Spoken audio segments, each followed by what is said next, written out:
Hello everyone and welcome to an incredible game from round 4 of this year's Freestyle Chess Grand Slam Weissenhaus tournament.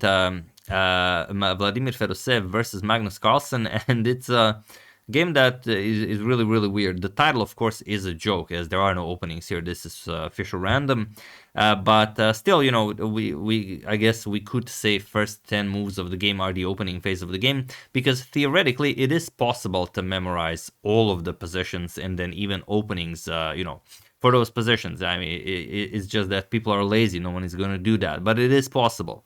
So yeah, let's check it out and see why this game is so weird. Vladimir with white opens with pawn to c4. Sort of the official random English opening. We have pawn to b6 by Magnus, pawn to d4, and knight to f6. And here just a nice knight to f3. So you can see that Vladimir is opening up the light square bishop, Magnus is opening up the queen towards the white king, and you know, the usual stuff. We have pawn to d5, c captures, we have queen captures on d5 already with a nice rook-queen battery on the d file, and knight to d3. We have pawn to c5 by Magnus, d captures, we have b captures, and this is already where the trap is set. Believe it or not, Vladimir plays pawn to b4. And what can Magnus do here? Why is this move so powerful? Well, it seems like Vladimir blundered the game as pawn to c4, and you have problems. How are you defending this? Well, the problem with this move is that if you play knight c4, then the knight comes back to b2, defends the rook, and you've blundered your rook on d8, as the pawn here defends the a5 square, so you cannot retreat with queen to a5, and best you can do is just to give up the queen for knight and rook. So Magnus, of course, doesn't do that. He plays c captures on b4, removes that nasty pawn, and now bishop captures on b4. And Magnus seems to have forgotten about the b4 square, and he just castles kingside here. And now I would ask you to pause the video, but I imagine it is not necessary, as this is pretty self-explanatory. But just in case, you know, you still don't see it, you know, have at it. I'll give you a couple of seconds. I'm just kidding. I'm not going to give you a couple of seconds. It's knight to b2. The rook is defended, and Magnus just straight out blunders the rook. There's no pawn on b4, but the bishop is sometimes an even better piece than a pawn. It still covers the a5 square, and there's just nothing Magnus can do here. So Magnus, of course, gives up the queen for the rook and knight. Knight captures, we have rook captures on d1 with check, and now bishop back to e1. And okay, Magnus still has some compensation for the queen, so can he do something about this? Let's see what happens. We have bishop to a4, nicely developing, also preparing bishop to c2. If he can play that and win another piece, that's going to go a long way. We have castles kingside, and now comes pawn to e5. If bishop to c2 right away, couldn't Magnus have just won that bishop on b1?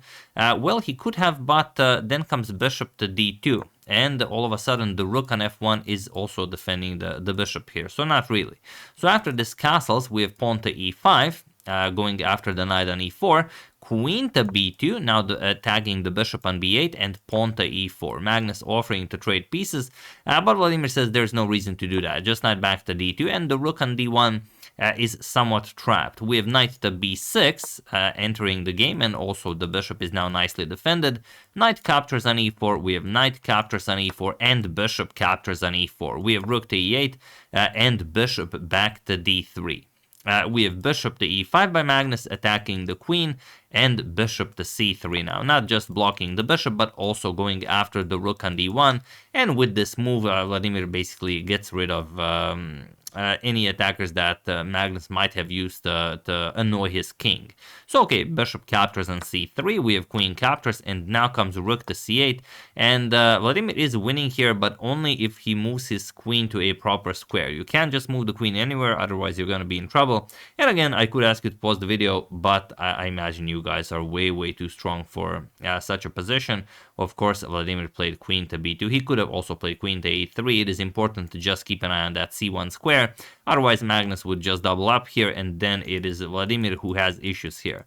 But yeah, queen to b2 was played, and now Magnus without a useful move. He has to trade here, captures, pawn to g6, and pawn to f3, bishop to d7. Now Magnus's only option is to try and create some sort of a fortress. He still does have a rook and the knight versus a queen.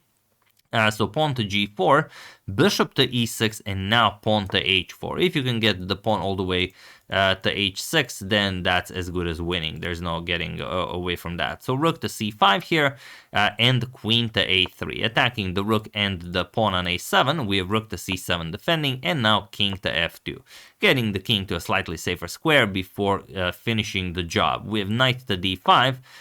Queen to d6, attacking the rook and also preparing maybe some maybe some pawn to e4 action, and that will pretty much end the game. So rook to d7, attacking the queen, and queen to b8 with check. We have king to g7, queen to e5 with check, and king back to g8. Magnus inviting a repetition, as he really has nothing better than that, but Vladimir just played pawn to h5, and he was in this position on move 30 that Magnus Carlsen resigned the game, as there is nothing more to be done here. h6 is coming, and then you are getting checkmated, and there really isn't anything you can play here. If you capture, just queen captures, your position opens up, then you capture on h7. So there's nothing that you can do, there's nothing that you can threaten, and there's nothing that Magnus can even try. So this was a really weird game, and one of the reasons why people are loving Fischer Random so much is that it's possible for, you know, Magnus Carlsen, the highest rated player in the world, to blunder a piece on move 10. Not on move 10, this was on move 8 actually. So yeah, I mean, just incredible concept here where Magnus just castled. He has to move the queen, and then the game continues, like queen to b7 or queen to a8. But he castled. He probably thought, okay, that b4 pawn was an issue, but you know, the bishop also has some of the qualities of the b4 pawn. a5 is also covered. So yeah, really a weird game, weird blunder by Magnus. But yeah, of course, Vladimir will not complain. He takes the full point, and takes down Magnus Carlsen. And he's not the only one who takes down Magnus Carlsen. Fabiano Caruana also defeated Magnus in round 2. So we'll see what happens. There are 5 rounds today. Like I said, use that hashtag suggestion, and I will go over some nice games. And apologies for the weird video in the previous video. I have no idea why that happened. I never change anything in my settings. Like I said, really weird stuff. So yeah, that's the game. Hope you guys enjoyed it. I would like to thank Rani Lavi, Andreas Rosenthal, Andrei Schrade, David Bacon, and Andrew Steno for a contribution to my channel. Thank you a lot. I really appreciate it. As usual, you can check 2 of my previous videos here. Thank you for watching, and I will see you soon, continuing to check up on your wonderful suggestions and whatever else happens in the chess world. Thank you all. I will see you soon, and have an excellent rest of your day.